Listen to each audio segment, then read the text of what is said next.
In 1945, Lubbock was no different than the rest of the nation in celebrating the end of World War II. And like the rest of the nation, the hub city experienced a post-war growth spurt that lasted for several decades. And Lubbock became more than just a town on the South Plains of Texas. We were now a city. Travelers on the first commercial air flight in 1945 got a bird's-eye view of the patchwork quilt of crops as their Braniff Super B liners circled and landed at Lubbock Municipal Airport. In 1950, $500,000 was spent on a new airport terminal, and watching planes take off and land became a great family entertainment. First spotted in 1951 by the credible source of a Texas Tech professor and photographed by a young student, the Lubbock Lights officially made this city part of the UFO controversy. A V-shaped formation was seen over a period of months in Lubbock skies. Various explanations have been offered, but to this day, the lights remain a mystery. As this area prospered, the past prevailed. A historical find confirmed our Spanish roots.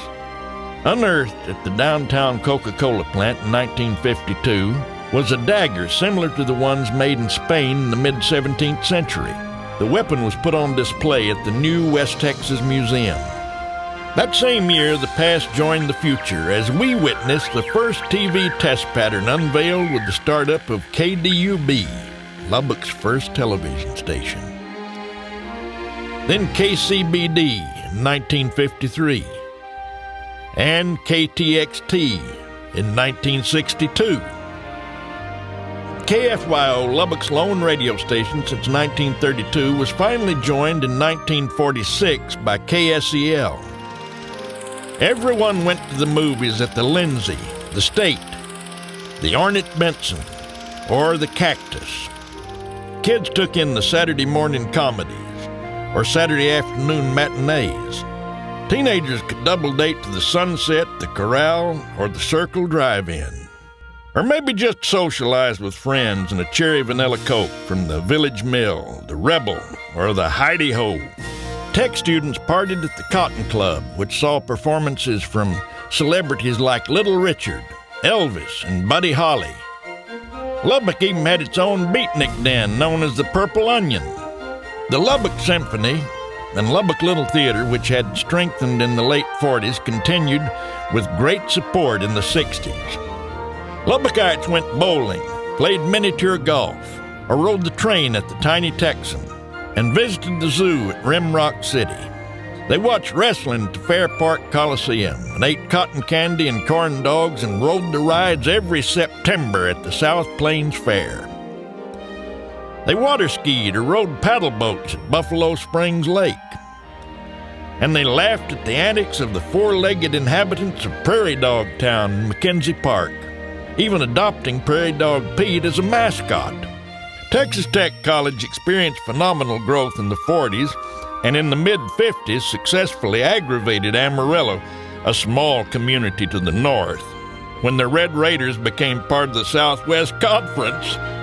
Privately funded Lubbock Christian College opened in 1957 and flourishes today.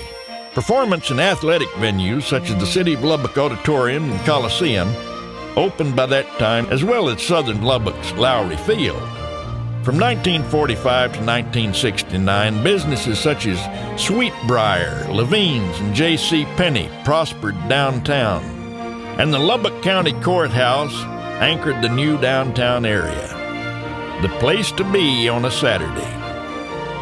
Smaller mom-and-pop stores gave way to supermarkets like Furr's and Piggly Wiggly, where we bought Baldridge and Mead's fine bread. Lubbock housing saw whole neighborhoods develop, not just individual streets, and the town grew south with 34th and 50th becoming spotted with businesses in the 50s and 60s. First Baptist, First Methodist, First Christian, and Broadway Church of Christ anchored Broadway, linking Tech to the downtown. Youth groups developed. The Boy Scouts and Girl Scouts were strong in the 40s, and 3 boys' clubs serve all areas of the city. Along with the Junior League and the Lubbock Women's Club, there were men's civic groups like Sheriff's Posse, the JCs, Bucks, and the Lubbock Lions Club, the largest in the nation. Lubbock's medical community continued to grow with the opening of the new $90,000 West Texas Hospital. In 1953, several Lubbock doctors opened a new hospital in far west Lubbock and donated it to the Methodist Church. For more than 2 decades, 1945 through 1969, Lubbock's growth was revolutionary as the pioneer spirit survived to celebrate life for future generations.